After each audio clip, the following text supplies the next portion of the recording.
Hi my viewers, চলে এসেছি নতুন একটা মিনি ব্লগ নিয়ে। আজ থেকে নতুন স্ট্রাগলস শুরু, তাই জন্য মায়ের টিপটা পড়তে গেলাম, কিন্তু ওটার মধ্যে ছাতা পড়ে গেছে, তাই সেটা রেখে দিলাম আর খাওয়া দাওয়া করে বেরিয়ে পড়লাম। আর আজকে ভালোই রোদ উঠেছে। রোজ যেই স্টেশনে নেমে অফিস যায়, আজকে সেই স্টেশনটা পেরিয়ে অন্য অফিসের খোঁজে বেরিয়ে পড়তে হলো।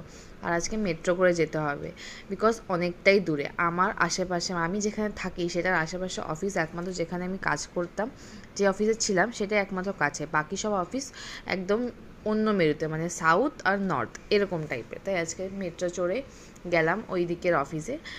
বেশ ভালোই ভিউ এখানকার। মেট্রো তো বাইরের মেট্রো, যেরকম আমাদের শিয়ালদার মেট্রোটা যেরকম, সেরকম টাইপ। নর্মালি অফিস মানুষ তখনই ছাড়ে যখন আরেকটা অফিসে চান্স পায়, কিন্তু আমার ক্ষেত্রে সেটা হয়নি। তাই আমাকে নতুন করে সব কিছু আবার শুরু করতে হবে, আবারভাবে জব সার্চ করতে হবে। তো সেটা করেই এখানে চলে এসেছি সিভি প্রিন্ট আউট করতে। সিভি প্রিন্ট আউট করে যেখানে ইন্টারভিউ অ্যাপ্লাই করেছিলাম, লেটস সি কী হয়।